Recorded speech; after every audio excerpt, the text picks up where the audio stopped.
Welcome to the Well Life Podcast, where we discuss our holistic approach to wellness and connect with experts across all 8 dimensions of wellness. Yeah, thanks for joining today, guys. We have the group of the Movement Minded Physical Therapists, Dr. Pat, Dr. Mike, and Dr. Lev. They have a Manhattan office and a Huntington office. So it's going to be a good one today. Happy to have you guys here today. Yeah, guys. excited to be here. Thank you for joining us. Thanks for having us. Appreciate it. So, Happy about it.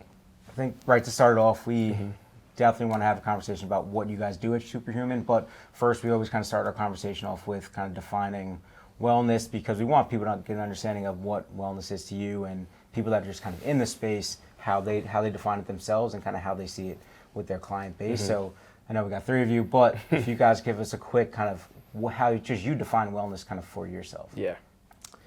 I mean, for me personally, I've been on my own wellness journey, been a little bit more specific with it the last couple of years in terms of making some, serious incremental changes. And for me, it's a little bit about balance and being able to kind of, manage your lifestyle, manage doing things that are good for you from a health perspective, not only from a nutrition perspective, but like mentally and physically, and trying to make sure that I'm a little bit more aware overall about some of the inputs that are going on for me and what my overall goals are, in total. So it's a little bit more of that idea of, having solid awareness of, how much you are influencing these different areas of your life, and how well you're, incrementally, transitioning towards the goals that you want for yourself. So I think it can be individual for sure. Love that. Cool. Yeah, I would say to add to that, because I obviously agree. For myself, I think it's about just trying to learn yourself how to not just really survive in life, but more thrive, right? Mm-hmm. I think for myself, I always played sports when I was younger. Feeling good physically was always easy. And then as you start to get older and you experience whatever it might be, injuries or just stress and frustration in your life, you start to realize that feeling good physically is not something that can always be expected, and you got to work on it. And I think being able to be physically, emotionally, mentally happy and really get the most out of your life is so crucial for not just for yourself, but also for the ones around you, right? We're all getting to different phases in our lives now, and a few of us have some young kids, and it's a completely different ballgame when you realize how important it is to be healthy for other people as well as yourself. Definitely. Gotcha. Yeah. That's really well put. For me, it's always just been one thing, and it's just freedom, right? And what that means is across all of the spectrum of wellness, I want to be free to do whatever. If it's mental health, I want to be able to have a difficult conversation, right? If it's physical health, I just want to be able to do what I want. If I have to go and clean the gutters, I don't want to think, oh, my knee's going to bug me when I go up the stairs. Yeah. If I have to go run around with my kid for 3 hours, I want to be able to do that and not have a limitation. And that's what I try to do. That's how I look at wellness. It's freedom. You're able to do whatever you want. If I want to go run a race, I can go run a race, right? Maybe not as well as if I train for it. If I want to go work out, I can go work out. I don't have any thought in the back of my mind I might get hurt doing this. I'm not going to feel well doing this. Mm-hmm. Yeah. And it's the same thing with eating. I try to eat healthy so I can eat unhealthy when I can, right? Yeah. When I want to. So it's always just that balance, but it's really the freedom to do whatever you want at any time and not having a limitation, like an imposed limitation in your mind that, oh, you can't do that because, whatever. You're going to get hurt. That's an interesting point. I've never heard someone kind of put it in a way of it's the freedom to do whatever you want. They say in a monetary sense, right? Having money is really just a gateway to freedom, but people get so tightened up inside of a box of earning a certain amount, right? But putting it in a physical sense, that's actually wild, because it's what's unlocked for you to go do on a daily basis, right? People are constantly limited to do things that not only they don't think they can do, but things that they think they should be able to do every day, like play tennis, throw a football, whatever. All these different issues come about because they've put themselves in a box for so long, which, right, personally for us, we think of it the same way of, right, former athletes, but how do we get the most out of our day, show up in the best way possible, find the most balance, but also we're able to go and partake in anything we want to partake in, right? Pick up football or basketball, or right. I'm still playing baseball myself for fun, even though I have aches and pains, but I'm able to manage it and do it because of everything I've learned. So I was going to kind of segue that, and my next question that I had was, right, you guys are down kind of such a deep lane and hole of postural, right, PRI specific, but postural restorative work, neurological breath work, and like pelvic and rib cage positioning work, right? Such a specific kind of realm of physical therapy and restoration work. What's, as short or as long as you guys want to elaborate, what got each of you individually into that realm from the general sense of being an athlete, or right, just going to school, because you go step your foot into a university and it's like, where do I go now? What doors do I open? Even you come out with a PT degree, what doors do I open still, right? There's so many ways to go from just the basic clinical end, right? And if you want to add with that kind of what Movement Minded is doing for their clients. So how you guys kind of get into it, kind of this specific realm, and what you guys do kind of from a business end for your clients. Yeah, so maybe I guess define Movement Minded first, quick, for Sure. where you guys started, and then. Sure. So Movement Minded was a philosophy Mike and I came up with a long time ago, where we weren't like a passive treatment center, right? It wasn't like you come in here, you're going to get a massage, and we're going to work on the stim, the heat. the stim, whatever needs thing. Little ultrasound. We don't have any of that, right? Yeah. So it's like you're not getting that. Yeah. So it's a movement-minded approach to wellness, where it's like we realize that the way people get better is through experience, and the way they experience is through movement, right? And that was really the thing that kind of started it all. It's like, what are we doing? Like, why would somebody come to see us and pay a ton of money for us to massage their back? Doesn't make any sense. Go to a masseuse. Yeah. They do that all the time. They're much better at it than we are. Love that. But we're very good at movement and movement-based therapies that help people get out of pain and perform at their best. So we came up with this movement-minded name. I love that name. The way it just rolls off the tongue. It's like, it's like, yes, and that's kind of it. That's where it started, and it evolved from there. To. So is that kind of the way you guys practiced prior? Yeah, I was gonna say, how long have you guys been? Right. So I know we were kind of asked a question about how you got into that, right? So is that kind of the way you did? No, I think you answered that perfectly. Kind of, how did we get to Movement Minded? What's the basis behind it, right? But is that kind of the way you were practicing individually prior, and then kind of came together with like minds? So, I started. I worked in a bunch of busy practices in New York, and what I realized was, first of all, people don't spend any time with the actual physical therapist. I'm sure all of us can agree to that one. Like you're like being, I don't know, like farmed basically, going from one place to the other. But the only person who'll give you the insights that you need in that setting is going to be the PT, who really like is looking at you move and watching you do exercises and stuff. And the other thing was, I was always I work really slowly. So for me, I was always the guy that was like, Lev, you got to like hurry up with your clients. I'm like, listen, man, I cannot do that. Yeah. I cannot do that. Yeah. I don't know like how you're doing it, but I was just a new grad, so I thought I'd get better at it, which I didn't. It's almost like not getting through the hour or the time. There's no goal on time. Or no goal on the finish line of that session for you to get in and out. It's the goal on the finish line of what is happening to this person physically almost, right? It could take 6 months, not 1 month of insurance-based sessions. Yeah. It's important that we came from that, because a lot of our patients have gone through the ringer with that kind of model until maybe they eventually stumble on us, or somebody refers them to us, where they can understand that there's a deeper level approach out there where we can really take the time, sit down, and really focus on the quality of that person in front of us and what's made them unique, or their injury history journey unique, and what they're specifically dealing with, so that we can tackle it on a higher level with all of the concepts that we have learned and apply it to each person individually. I think it makes such a big difference compared to like the model that we had all been through, prior to. And how long have you guys been together, working together? I'll let them answer first, then I'll piggyback off of that. Yeah. Wow. Mike and I have been together, what, 10 years? 10 years, Yeah. More than that. No? Yep. 11 years. It's amazing. 10 years, long time. I was practicing for about like maybe 6.5, 7 years before I ended up having a meeting with Mike, And you ask about some of our philosophies. I feel like one thing that made me a very good fit for them and the model that they were running was that this is kind of what I was searching for my whole career.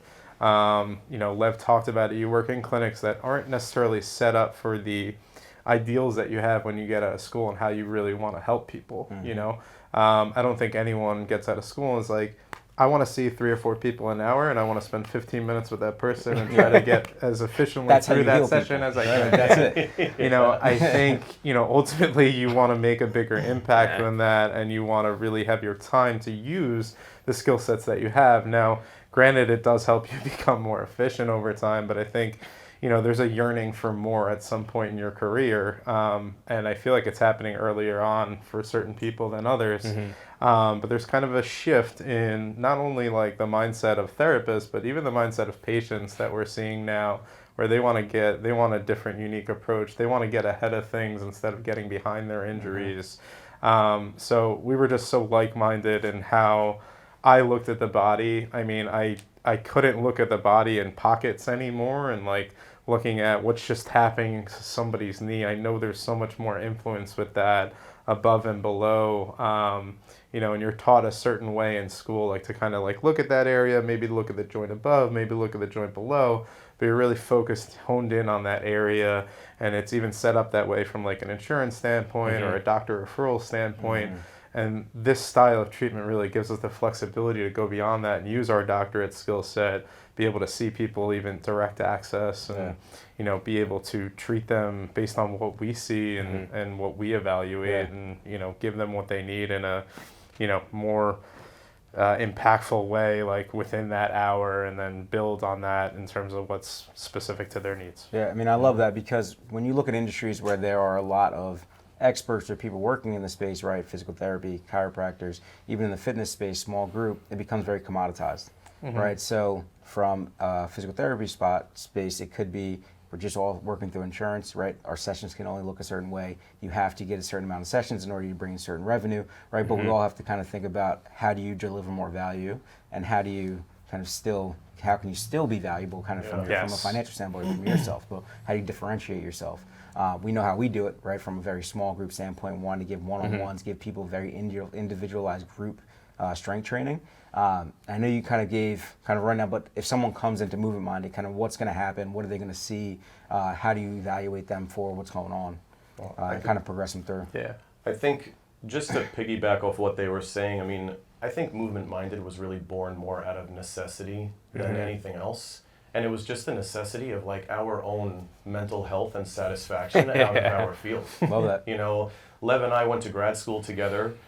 We were friends in grad school, and then we used to keep in contact with each other after school. And unfortunately, the vast majority of our contact right after grad school was just taking turns expressing frustration about the exact company that we were with, the field in general. This is not what we thought it was going to be like. Do we really have to do this for another 30, 40 years? Just keep smiling in people's faces and saying, like, keep doing your homework. We swear you'll get better. And, having issues with, like, past bosses where you say, look, I think this person needs extra time, something different. What can we do for them? And they're like, look, keep doing the stuff that we say. It works. If it doesn't work, it's because they're not doing their homework. Just send them on their way. Give them the packet. They'll do the work. Stick figures laying on the bed. And something that I always tell people that I think is hysterical is Lev was an amateur Muay Thai fighter, and he was training at a Muay Thai kickboxing gym in Manhattan. Now we know not to mess with that. I appreciate that. He used to go there after work and complain about his job and and train. And the woman who owned that facility was an entrepreneur herself, and she had a small room off to the side that an acupuncture therapist was in. And when that person said, I want to grow or do something different and leave, she basically turned to Lev and said, today's the last day you're going to complain about your job. You're going to go rent that room, figure it out. And Lev decided right off the bat, we'll make it Fight PT. I'm going to treat all the fighters.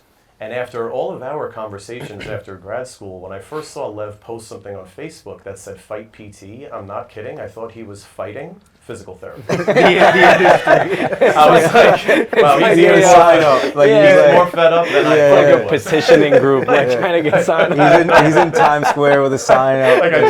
I genuinely thought that. And then we talked about it. He's like, no, I I think we have an opportunity here to do what we think is right, what people actually need. Yeah. So the first thing that we started was 1 hour one-on-one, you know, and we figured, look, we know the one thing that people are not getting is enough time and, you know, really like attentive energy. So we started out with 1 hour one-on-ones, and after all the crazy quantity over quality type of treatments that we were doing, I remember being nervous, thinking like, man, an hour's a long time. I really want to spend more time with somebody, but how am I going to fill up an hour? And now, It's like not even my used goodness, to. no, let's Yeah, go, just let's fly, go. like, Oh yeah. my God, we got stuff to do, you know? So yeah, I always find that to be just, you know, funny, but also it's just telling about the field in general. And like Pat was saying, I think more and more people are expressing this type of interest and saying, look, if what we think this should be is not out there, let's create what we think this should be. Let's do it our own, you know, our own way. And I think that we've been very fortunate that we started out, and pretty much for the last 10 or 11 years, anytime people ask us, like, how do you guys do marketing or how do you reach out? Word of mouth. Yeah. It's We always just Most put- impactful way to spread. Just put all our energy especially into, for you know, guys, because you're very deep and It's quality. really and, hard to market. And Yeah. it's It's people really don't hard to understand. market Yeah. and be like, hey, nothing has worked for you before. Yeah. You know, come and see us. We might be able to help. It's not a Yeah. a nice sell point. It's Yeah. very experience based, right? Like, so once you can experience how, you know, changes in your body or repositioning a pelvis and how you can be in more neutral position, you start to notice things on a different level, which is, you know, kind of where the workshops come in and stuff like that. Of trying to get people to feel some of the differences in our treatment style. Yeah, so what does that look like when someone kind of first I wanted engages to you circle guys? back to your question. Yeah. So basically, when somebody comes in to see us, we take a look at everything that has been already done. So we usually have them come in with notes, like their PT notes, doctor notes, MRI, all that stuff, because we want to see like what are we working with? What thought viruses does this person have in their mind? You know, they'll pull up the MRI and be like, yeah, look at that, and you're like, Yeah. you know, that's fine, whatever. Yeah. You know, or love like, that. oh, all of this stuff is wrong. You're like, okay, like, Yeah. you know, you're in an age where you're going to have some changes on your MRIs and stuff. So we look at everything first. That's really important because, you know, you don't want to do the same. You don't want to do the same thing that's already been done because you're just wasting time. So that's number one. We do a thorough like systems review. Okay, we look at all their documentation, all the stuff that's been done, and then we just talk to them, like what's going on. And we really need to dig a lot deeper because a lot of times what happened to the person, like their shoulders bugging them, it's really like an ankle injury that they had when they were like 14, Yeah. or Yeah. like some weird fracture that they forgot about, right? And their body's just been trying to compensate and save them, you know, work for them. It's just overworking so much at this point that the shoulder's just given out. And that's what we really look for. So we do we have the questionnaires, we do our objective tests because pain is very subjective, right? All of us could be in pain and all of us are feeling something different at different times, and it could all be caused by the same thing, usually not. So we don't really, like, the pain isn't a big deal. Like, yeah, pain, everybody has some pain. And most people don't even come to see us really for their pain, right? They're not able to do something because of their pain. Yeah. So we Yeah. don't let that play a big Which is causing role. different pain Yeah. right, in their life. Yeah. Yeah. We don't let Yeah. that play a role in our testing and stuff. So a lot of it is just we do some objective tests from the Posture Restoration Institute along with some PT stuff to clear out anything, right? Get all their systems cleared out. And then we just attack the biggest thing. And usually it's the thing that, I mean, I find this a lot with myself. It's like that first big injury they had that their body really had to shift and Definitely. figure out a new plan to move. We work on that and things start to clear up slowly, you know? And it's something that, you know, everybody's looking at the shoulder. Everybody's been working on the shoulder. And we're like, yeah, you know, we think it's your foot. And we work on their foot a little bit and we do some drills to get their hip pelvis neutral. And we do some drills to get them to step better with that foot. And that shoulder starts to clear up because that's how your body heals, right? Yeah. If your body didn't do that, the human race wouldn't exist, right? Yeah. Like you'd be running away from a predator and, you know, you sprain your ankle and that's it. That's the end of it. No, it's going to adjust. It's going to get you away from that situation. Yeah. But it's going to shift your new That's cool. neutral, your new center off to something. And that's the way we look at it. And that's really why we get, I think, I'm really happy with the results we get in our clinic. And I think that's why we get them, because we just dig really, really deep and get to like the core thing. Yeah. And then we treat that, and then everything starts to get better and better and Yeah. better. And then, yeah. Yeah, understanding that whole person, including like how they walk, how they move, how does their body move in these 3 dimensions at all these different areas of their body, how is that coordinating together, how well can they, breathe into certain pockets of their rib cage or not, and how is that influencing which muscles they can turn on or not turn on. Gotcha. Yeah, I wanted to Just go ahead. patient education. Yeah. Yep. We are so big on like explaining to people what we're seeing. I think it's huge for our approach, as Lev said. If you're in there for your shoulder and he says, "Listen, it's your foot. Just put your headphones on, lay back." Like, take who is care this of guy? it." Like, they're probably. I get that a lot. But we're really big on explaining, like, look, this is first of all the reason why we're going to look at everything, right? Because the influence is more than you could ever imagine. So many people in our field or neighboring fields love to say things like it's all connected, right? But then you ask follow-up questions and the explanations just fall flat. Yeah, like where do you go from that? Exactly. Yeah. So How is it connected? we try to tell people, look, we're going to look at everything. We start seeing things. I just think out loud. I want people to understand how I'm looking at your body. I want you to understand the connections I'm making. I want you to leave your first visit feeling better, of course. But I want you to I want to make sure that you leave your first visit understanding a lot more. If you feel better, that's icing on the cake. I'm honestly not worried about that at this point. Thankfully, we've had so much success with getting people better that if the first visit, that doesn't happen, it will happen very soon. I'm super confident in that. But I want you to leave and say, I can't believe how much I just learned about my body. This guy just told me so many things, connected the dots. I thought I had 15 individual injuries, and I'm just bad luck, can't catch a break, I'm super frail. No, you're not. You know what I mean? Like, your foot is a mess. And the pressure that's placing on your knee, your hip, your back, and everything else is astronomical. So, of course, you have aches and pains in all these areas. So, we're like absolutely enormous on patient education. I want my patient to leave and go home and tell their significant other, like, guess what?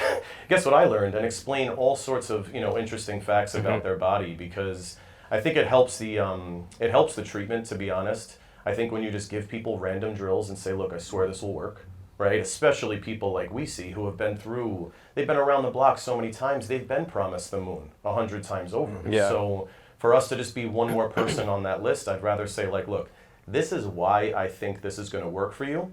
This is how it makes sense to me. And then when you give them the drills, I think it really improves the buy-in, because a lot of the drills that we give, you guys mentioned PRI earlier, some weird stuff, right? And the more we do it, the more we feel like it's totally normal. But then we get new patients who come in, and we always get reminded of how it's different. Yeah, but not I think using natural positions for people to be in. Exactly. Yeah, if you could you just give a definition of Barrett's Postural Restoration Institute, right? Yeah. And if you define it, what would be like the simplest way to define it for someone listening Lev out there? nails that. It's really hard to define it because it's an institute in Nebraska started by a man named Ron Hruska. It's an incredible learning resource for physical therapists, trainers. I mean, you name anyone, right? It's basically, it just looks at the I want to say it like the right way. Imbalances is not the right way, right? The asymmetries of your body, right? Our body is asymmetric, whether you think it's not or it's asymmetric. You have a left brain that controls your right side. We're mostly right-sided. We built a right-sided world around us, right? Like opening door handles, like every day you're more over to your right than you are over to your left. And we built a world around that to make our life easier. But so they explore the asymmetries in the human body, and they try to get you some awareness of your left side, and everything in your visual, your audio, your hearing, you name it. Like, they try to get you some more awareness, and that allows your body to just get into a parasympathetic state, relax, and most pain will start to fade out or go down. So we've taken a bunch of courses. We're not certified yet. I'm hoping to get certified this year. There is a lot to it. And you guys have heard of it and work with people who do it. So there's a lot to it. It's really hard to just describe. I think they have a lot of difficulty with that too, because it just deals with human beings, and human beings are just so complicated. It's very difficult to just nail it down to something. But it deals with the body's asymmetries and how we manage those asymmetries. I feel like to the average person, it would be like, you got to understand that your nervous system is supposed to have a connection with your body and the positions that your body is supposed to be in. And while we all come out of PT school thinking that we're supposed to get the body symmetrical, like if this side can do this, the other side should be able to do that. That's not the reality. Is what Lev's speaking to, is that we're actually born asymmetrical.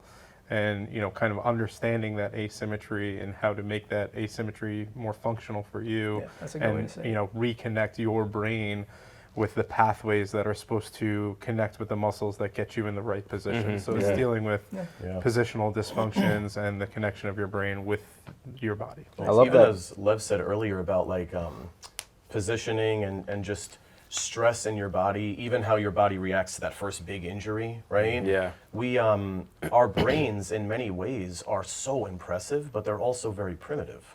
So like Lev was saying, if you roll your ankle, your brain immediately says, well, maybe if I walk this way, it will hurt less.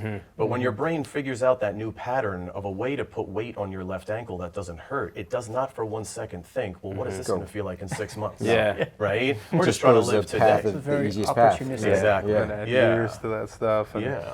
you know, to bring it full circle to the original question you asked about wellness, and I think more about physical wellness in this instance, you know, in regards to injury, is that you'll never appreciate something more than when it gets taken away from you. Yeah. You know, and that's the people that we start to see is like now this dysfunction has gotten so bad that it's so painful for them that, you know, they can't play tennis or they can't lift their kid without pain Yeah. or they can't squat. And like, that's really the red flag for them. But we try to go back and dig into that injury history to understand where those dysfunctions started and maybe what were some of the most significant dysfunctions that built up and which areas of the body and how did that affect all those other areas to get you to where you are now. Yeah, Yeah, that's great. that- Love to hear about kind of that journey. We'd love to hear kind of from each of you guys. Obviously, you don't have to go into a specific client with their name, but kind of how they went through this wellness journey with you. They came in pain, right? Not in this proper balance. As you guys got them through kind of to some healing, how you saw mental wellness kind of clear up from them, how you saw this pain remove, and did you see a change kind of in their feelings and their emotions, kind of the way they even spoke with you guys? Absolutely. I mean, the client stories are usually kind of the same, but my big takeaway from it is like people are just like, you know, I'm much more present. Like I felt this pain all the time, and it actually took away from my day because I had to like manage it. I had to think about it.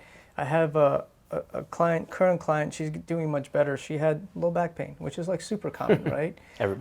Everybody's got some low back pain, right? And with her, we were doing better. We kind of plateaued for a little bit, and then we got her some orthotics, right? We fit her for some orthotics, some posture restoration orthotics that are like not like regular orthotics. And we were talking in our next session, and she said something to me. She was like, you know, I would go to a store, and like I would have to leave right away. And like she went into the store and she left right away, and then she realized I don't have to leave. Like I could actually stay and walk around a store.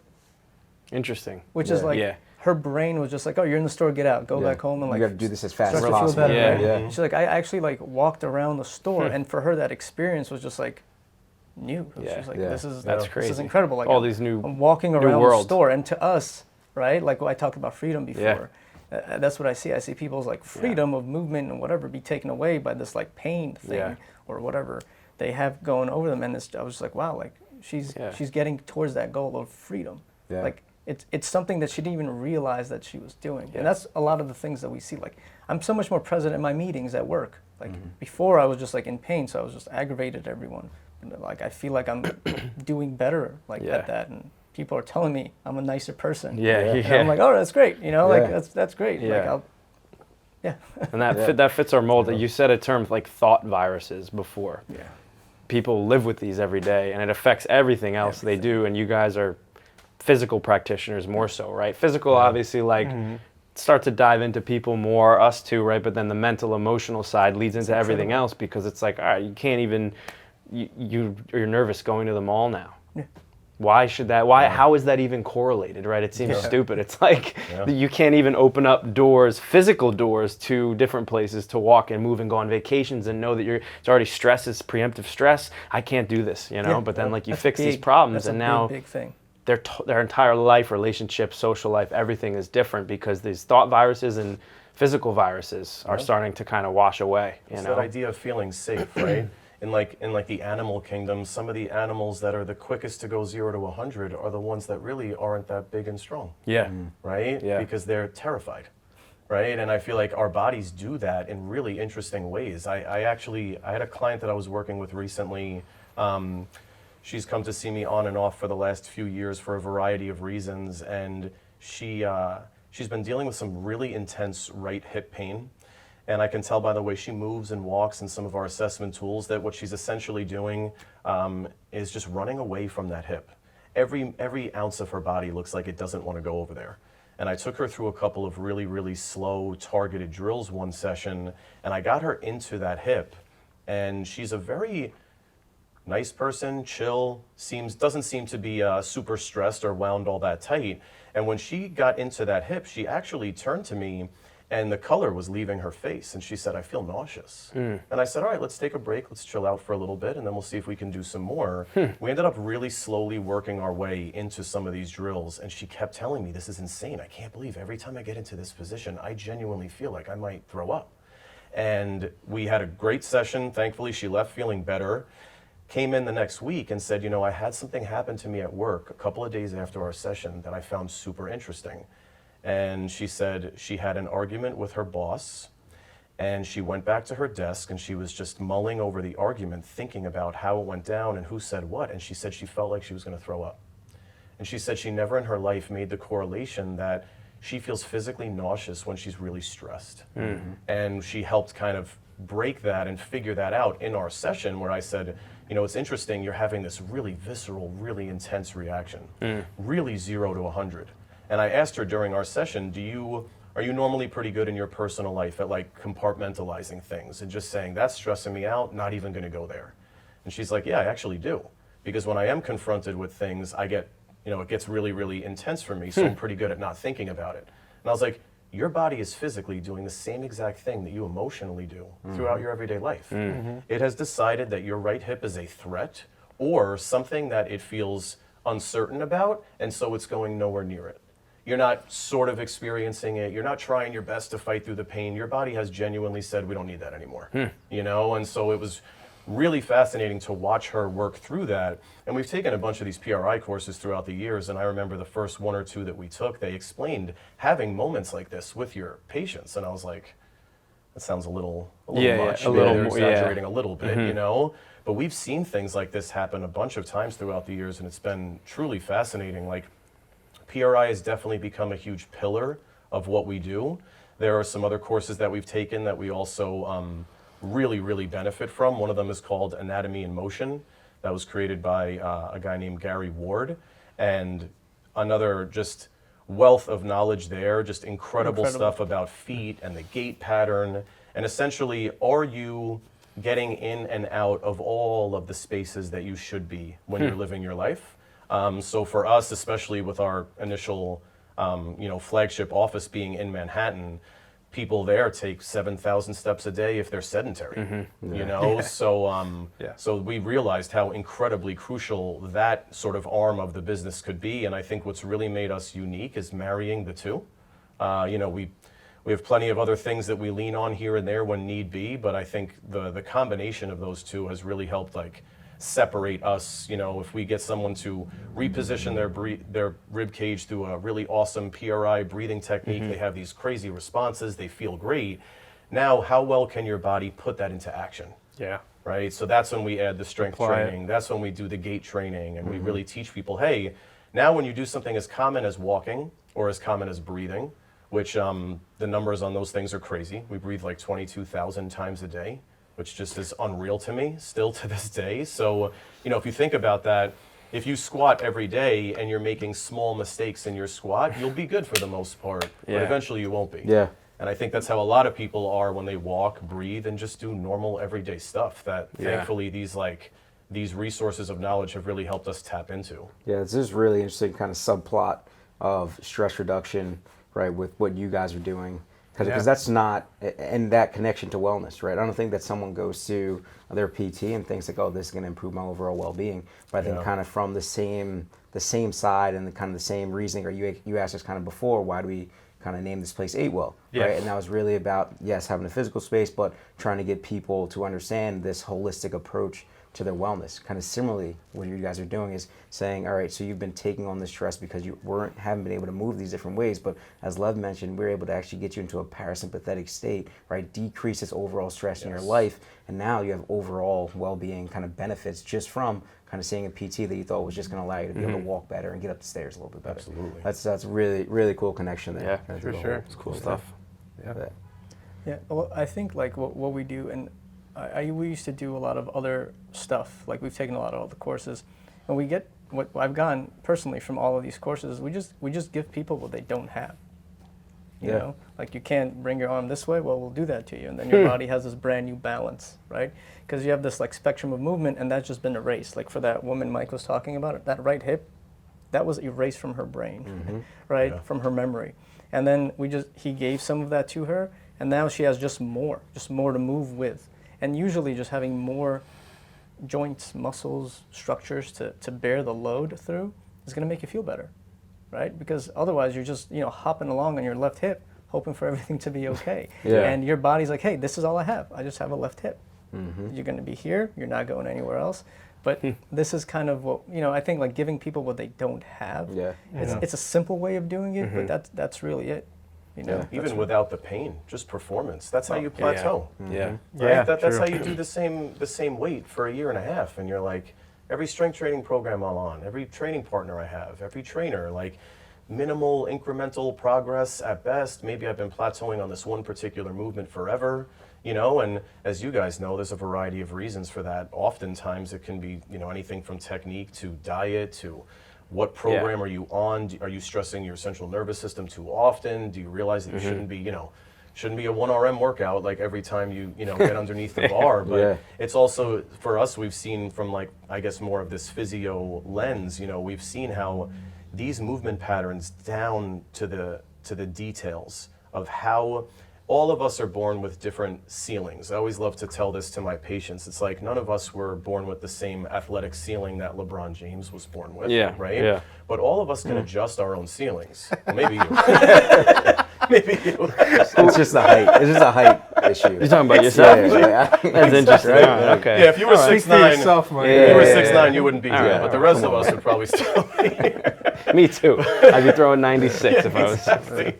But no, I feel like we can all adjust these ceilings, and for a lot of people, I think that they're amazed at how much you really can adjust them. Yeah. People have probably been working out for years and never ever sniffed 3 plates on a bench or something like that. And then they work with you guys, you start really breaking down some extra details. They work with some people like us, we realize you're out of whack here. Your body is really not operating as ultimately as you think or wish that it would. So you can seriously improve that. As I said, pain or no pain, which I always find so fascinating. So obviously you guys have a very niche style kind of a PT, but and do you guys utilize some of that personally, right, for yourself, for your own recovery when you're feeling something? And kind of want to piggyback that on, if we bring this back to like kind of a whole wellness conversation, I know that we have these things that we'll kind of make sure we're doing regularly to ensure we're kind of optimized and performing at our top well-being, right? We're like we have a wellness plan kind of for ourselves, making sure we're hitting those things. Do you guys use some of your techniques to in your own wellness plan, or how do you keep yourself kind of in check from a wellness standpoint? Yeah, I mean, absolutely. I mean, similar to you guys, like for us, it's kind of like you have to walk the walk kind of thing. I can't just tell you and then not do it myself, and I won't even understand you as a patient if we don't at least meet eye to eye on that level. It's definitely harder for us. I mean, we kind of utilize each other, I would say. It's harder to assess yourself as a therapist. I think utilizing impossible. each other's, it's really difficult. I mean, you can definitely work on some movements that definitely help you, and you can kind of think about the activities that you're going to do, running or lifting or whatever, and kind of understand maybe some of your own dysfunctions that you need to implement, or what might be generally better for you to move better. But it definitely helps to have that in-depth evaluation and understanding that. And I think nobody walks through this life unscathed. Everybody has something, even people that don't say they're in pain, probably have some sort of dysfunction going on if we were to look at their body and kind of understand them. And really, that's the whole point. Like, dysfunction exists in the body long before pain comes on. So, we have things that we have to work on ourselves, just like we have to work on, maybe our eating habits. We have to work on our physical well-being also, and understand maybe what are some of our pitfalls that we want to stay ahead of and understand. And then obviously we do have our own injuries and things that happen to us individually also. And, Of course. we tend to lean on each other for sure. But yeah, having some of these concepts and understanding that there's a bigger picture and that things will get better with the right implementation of a plan, it's rewarding on our side to understand that from our patient's perspective. Yeah, Definitely. I was gonna, before you say anything, I was gonna say to highlight that it's always ever going, right? Yeah. To talk about just in general, overall, our concept of wellness, physical wellness, someone fixing an injury, us just living a conscious life to assess ourselves, assess each other. It's never going to end. Exactly. It's like the pursuit of perfection isn't ever going to be perfect. It's just in the pursuit is what's happening to get incrementally better every day. But, making people aware that that's the case of we might fix this, that, do this, do that, right? There's always adjustments. There's always room to improve and always going to be room to improve. You might fix the bigger issues that are underlying first and foremost, right? But it's like that all-encompassing, like, these things are just always going to be little, tiny, right? You built the house, but you still got to clean the bathroom once in a while. Sure. You got to upkeep, right? Cut the grass. You got to do all those little things. I love constantly playing with the drills that I give people. I can't tell you how often I demonstrate a drill for somebody, and as I'm doing it, I'm thinking, I can't wait to do this later. I'm going to go home and do more of this. 'cause you're a This feels nerd. incredible, I can't help it. I can't help it. But one of the interesting concepts about PRI is trying to find what they call neutral, because since we do have these natural asymmetries, the way that they approach the idea of neutral is just the idea that you can access both sides of your body, right? The idea that you can go from right to left the right way and then go back. And, I know that after learning enough of these concepts and putting them into our own bodies and other people's, getting a taste of what neutral feels like is so incredible that it's one of those things that I try to constantly just pepper random drills into my day or my week, because I can feel myself at times, whether I'm stressed or, commuting is taking a toll on me or something like that, I can feel how my body is starting to get away from that neutral feeling of really transitioning cleanly, do a few drills, get it back, and it just feels fantastic. I think, as you said, when you're always working on something, then the work itself, hopefully you enjoy it, but the work itself is not that daunting. Yeah. When somebody first comes in and they have all this pain and this laundry list of injuries, they think, man, how long is this going to take? Well, for some people, longer than others, but for the most part, once we get you feeling really good, the drills are now, it's the ball is in your court. Like, you can do them as often as you want, but what we're really big on is that you don't need anything anymore. Yeah. We don't want to be those PTs when someone says, well, when do I do this? We're like, well, 3 sets of 10 forever. No, we want to say, look, we're trying to fix something specific. And as we get better there, we'll start to take that idea, put it into a drill that encompasses much larger sections of your body. And oftentimes, when I'm feeling a little iffy, I do a few things standing, puts it all together, because my body is not too far off from where it should be. Yeah. Because I put that time in to, really work on this or that. But it's the really good point there, right? Is just having a baseline kind of for yourself, and you could kind of think about that anywhere on the health spectrum. Having a baseline, then kind of continuously checking in. So when something feels off, it could be emotionally, it could be physically, right? You check in, you address it, as opposed to kind of letting it grow or letting it get worse. It's knowing Exactly. yourself. It's knowing yourself, right? Implementing these little tricks almost. Raising that level of awareness for sure. I think Mike talked about like the education side of it, and patients being aware of what they can and can't do, and or aware of what they need when they are moving in a certain way or doing a certain activity. And that awareness helps them consistently move better. And as you guys know, the consistency component of all of this, of wellness in general, is really where you make change, true change. And, I think us as, being, healthcare providers and what you guys do, it's really taking that consistency and, placing that accountability on that consistency. It's incredible. Yeah, I wish I had. They're great. I'm not a big speaker, but I have a couple of things that I like to do. Number one is I always get a good pair of shoes. and Yeah. I just get a good pair of shoes that I test well in with the PRI tests. Cool. Right? That's super important to me because I know that Big difference. I'm gonna feel great in them. And to just go to your second point, but what's a good pair of shoes? There's like a list they have. Well, you could put it in like your show notes if you have them. Yeah. Cool. We suggest you don't just buy the shoes; you actually get like tested out in them. But I just have a good pair of shoes. So like these aren't on the list, but these are the ones that I tested the best in. Is there something with some cushion? Is it a boot? Like, No, it's it's just a list of shoes that are on the list that have been tested by the institute for different foot types and stuff. Cool. And when I wear them, I feel better. I don't know if it's like psychosomatic, but I just do. Like I feel like I have more of an awareness of my body. Like like aches and pains that I usually get, I don't get. So and I run in them. That's just one of the things I do. The other thing that I like to do is like a self check-in. So my self check-in is I actually it could be on the LIRR with my noise canceling headphones. I just like feel my feet, get that awareness going all the way up to my head, and it goes straight back down to my feet. It takes 5 minutes. You get a better awareness of your body.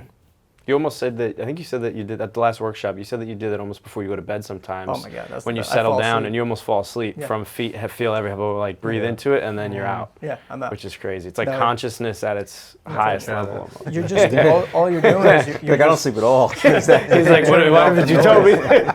turning off the noise. I thought you liked me, Lev. It's like, I've been tired for 6 months. No, it's good. It's definitely also just part of your sleep routine, right? Well, so it's I don't we talk always about do that it from. when I sleep. I do it when I can. Yeah. Right. Like Yeah. if I can sleep, if I could do it like I have a kid, right? Yeah, I hear you. Yeah. We just made eye contact. Yeah, you're and I not, was like, you're not, that's yeah, real. you're not going to Yeah. sleep the way you used to, right? So Yeah. it's like whenever I get a chance to do it and check in with myself, I do it. You know, it helps. It helps a lot. It really does. And it's just something I'm like, oh yeah, like my shoulder is bugging me a little bit. I'm gonna take care of that later. Yeah. I had no idea, and Yeah. I'm helping this from becoming a chronic issue I have in a year of working with people, lifting weights and showing them stuff by just getting it in this like check-in. That helps a lot. Like I'm a very preventative type of person, and that helps a lot. Yeah. Yeah, to piggyback off of the shoe thing, your feet are your sensory organs. They help you sense the ground and help you cue to kick in certain muscles at the right sequence of movement. The cheat sheet of that list is certain aspects of the shoe have to be relatively consistent. So, I don't have the best shoe for it, but I'll at least try to show, like, the heel cup in the back has to really hold your calcaneus and your heel. Gotcha. So, because you're really supposed to move from the midfoot.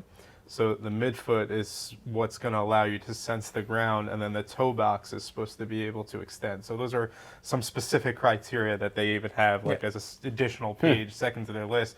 But as Lev's saying, it's not just that simple. It's looking at how is somebody's arch positioned, and what do they have other factors? Is their big toe limited? There's other factors within that list that we can test and point people in the right direction of, and ultimately try these shoes on, let us test you in these shoes and understand if this is the best shoe for you. But, at least having that awareness of like that back of that heel shouldn't like fold down all the way. The sides of the heel shouldn't fold down. It should be supportive and it should hold your heel so that your midfoot can sense the ground and move appropriately. And then you should be able to drive off of that big toe. So you shouldn't wear flip-flops all day long. All day, no. Every But day. we don't There's like no to. PRI we, sandal on. We don't. No. So they do. They recommend a couple. They have a couple of sandals that they do really? recommend. Okay. And it's not on the list, but I've heard through like conversations with people. There are no absolutes. Yeah. So like you could again, we're talking about freedom, right? I don't want to be in these shoes my entire life.